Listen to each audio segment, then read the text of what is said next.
Assalamualaikum warahmatullahi wabarakatuh. Halo teman-teman semua, jumpa lagi dengan saya Evi Luciani dengan NIM 859668579. Dalam praktikum IPA kali ini, kita akan membahas mengenai sifat cahaya. Adapun tujuan dari praktik ini yaitu untuk mengetahui 3 sifat cahaya, yaitu 1. Cahaya dapat merambat lurus, 2. Cahaya dapat dipantulkan, dan yang ketiga, cahaya dapat dibiaskan.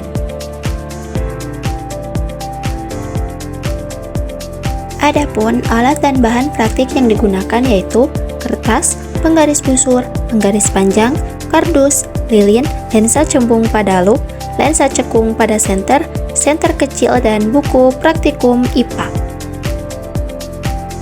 Percobaan pertama yang akan kita lakukan yaitu cahaya merambat lurus. Terlihat dalam video, saya sudah menyiapkan 3 kardus yang sudah dilubangi dengan posisi sejajar.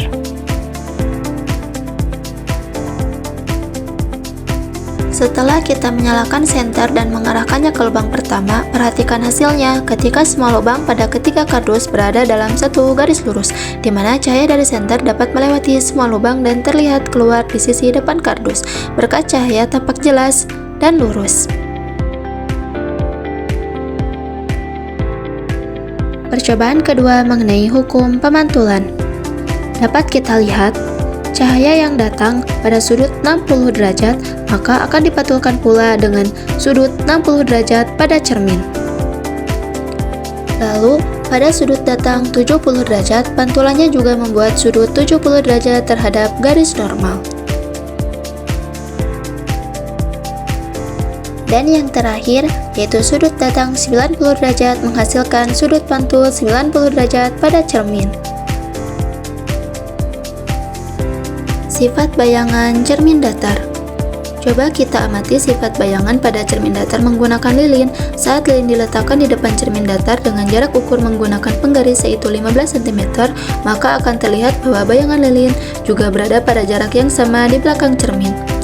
Lalu, jika kita menggeser lilin atau kardus ke arah kiri atau kanan, maka bayangan lilin juga akan ikut bergeser ke arah yang sama. Perpindahan bayangan selalu mengikuti posisi lilin secara tepat. Hal ini menunjukkan bahwa bayangan pada cermin datar selalu memiliki sifat yang maya, tegak dengan ukuran yang sama dengan benda.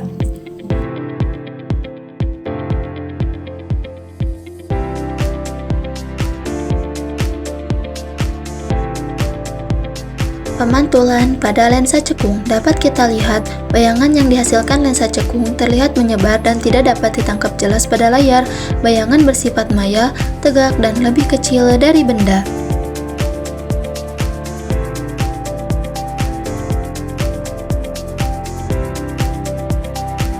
Percobaan selanjutnya yaitu pemantulan pada cermin cembung.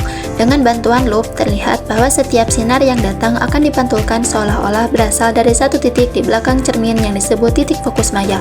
Berbeda dengan cermin datar dan cermin cekung, cermin cembung selalu memantulkan cahaya dengan cara menyebarkan sinar pantul.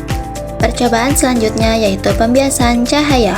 Saat pensil dimasukkan ke dalam gelas berisi air, terlihat bahwa pensil tampak patah, terputus, atau bergeser pada permukaan air. Bagian pensil yang berada di dalam air terlihat tidak sejajar dengan bagian yang berada di luar. Ini terjadi karena cahaya yang berasal dari bagian pensil di dalam air harus melewati 2 medium yang berbeda, yaitu air dan udara. Ketika cahaya berpindah dari air ke udara, maka kecepatannya pun berubah sehingga arah cahaya dibelokkan. Pembelokan inilah yang disebut sebagai pembiasan cahaya. Nah, dari hasil praktikum tadi, dapat kita simpulkan bahwa cahaya memiliki 3 sifat tersebut, yaitu dapat merambat lurus, dapat dipantulkan, dan dapat dibiaskan. Adapun cermin datar memiliki sifat di mana tinggi benda dan bayangan sama besar, serta tegak lurus. Sedangkan cermin cekung memiliki sifat di mana bayangan bisa diperbesar dan diperkecil. Sedangkan pada cermin cembung memiliki sifat maya, sama tegak, serta bayangan lebih kecil dari benda. Sekian video praktik dari saya, semoga bermanfaat bagi teman-teman sekalian. Sampai jumpa di video praktikum selanjutnya. Wassalamualaikum warahmatullahi wabarakatuh.